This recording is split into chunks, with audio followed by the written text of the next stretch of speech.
कि भगवंत मान किसी भी तरह से सीएम बने। ये भगवंत मान ईमानदार आदमी है, कट्टर ईमानदार आदमी है। ये भगवंत मान को सीएम बनने से रोकना चाहते हैं।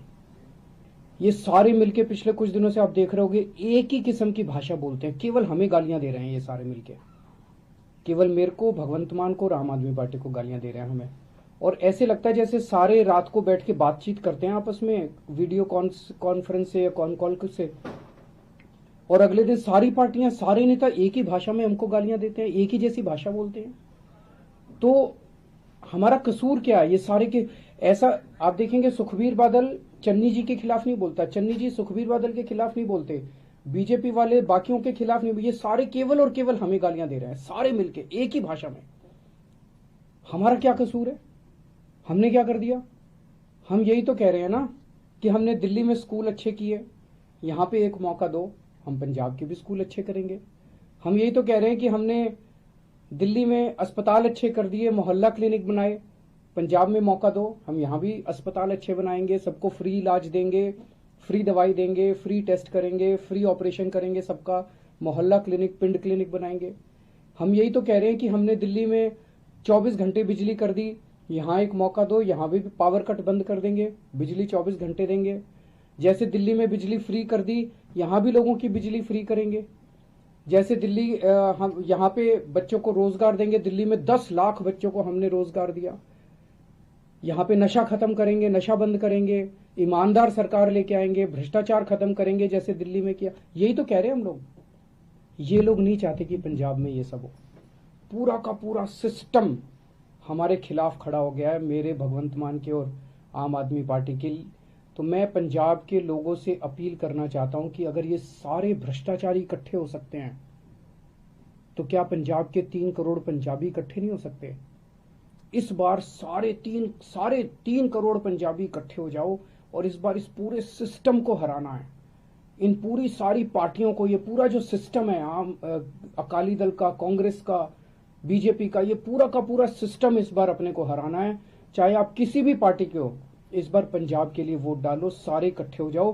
3 करोड़ पंजाबी मिलके इस बार ईमानदार सिस्टम लेके आएंगे, आम आदमी पार्टी लेके आएंगे और भगवंत मान को सीएम बनाना है।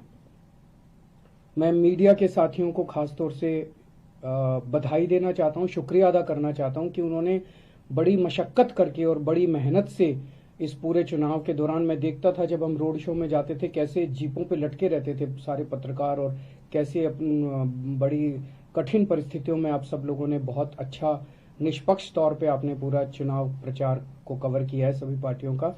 आप सब लोगों का भी बहुत बहुत धन्यवाद। अगर कोई प्रश्न है तो सर,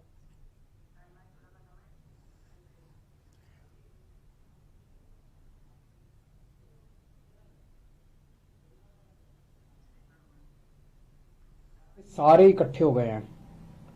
ये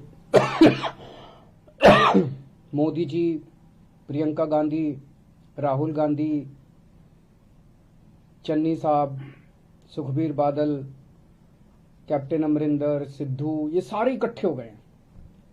और सारे ये क्या कह रहे हैं? पिछले कुछ दिनों से मैं देख रहा हूं ये क्या आरोप लगा रहे हैं। ये कह रहे हैं कि पिछले 10 साल से केजरीवाल देश के 2 टुकड़े करने का एक प्लान बना रहा है, षड्यंत्र बना रहा है कि देश के 2 टुकड़े करेंगे और उसमें से एक टुकड़े का प्रधानमंत्री मैं बन जाऊंगा। मतलब ये तो कॉमेडी है, ये तो हंसने वाली बात है। ये हो सकता है क्या?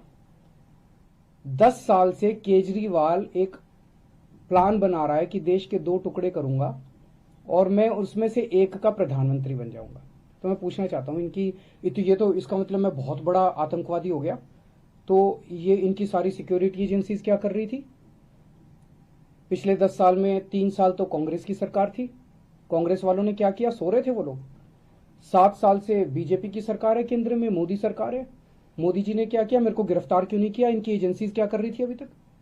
तो ये ऐसी हास्यास्पद बात है जिसको मतलब सुन के ही हंसी आती है। और शायद मैं दुनिया का सबसे स्वीट आतंकवादी होऊंगा जो लोगों के लिए अस्पताल बनवाता है, लोगों के लिए स्कूल बनवाता है, बुजुर्गों को तीर्थ यात्रा पे भेजता है, आज तक तो मैं समझता हूं कि दुनिया में ऐसा कोई आतंकवादी पैदा नहीं हुआ जो सड़कें बनवाता है, पानी बनवाता है, बिजली ठीक करता है, लोगों को बिजली फ्री देता है, लोगों की सेवा करता है। ऐसा तो आतंकवादी आज तक कभी पैदा ही नहीं हुआ होगा। और बड़ी इंटरेस्टिंग चीज है, इसका जरा सा सीक्वेंस अगर हम देखें, राहुल गांधी जी ने सबसे पहले ये आरोप लगाए मेरे ऊपर, अगले दिन प्रधानमंत्री जी ने वही भाषा इस्तेमाल की जो राहुल गांधी ने इस्तेमाल की, अगले दिन प्रियंका गांधी ने वही भाषा इस्तेमाल की, अगले। और बठिंडा से दिल्ली के मुख्यमंत्री अरविंद केजरीवाल को सुन रहे थे आप, जिन्होंने प्रेस कॉन्फ्रेंस की और विपक्ष पर जमकर निशाना साधा। उन्होंने कहा कि सारे एक साथ इकट्ठे हो गए हैं और मेरे खिलाफ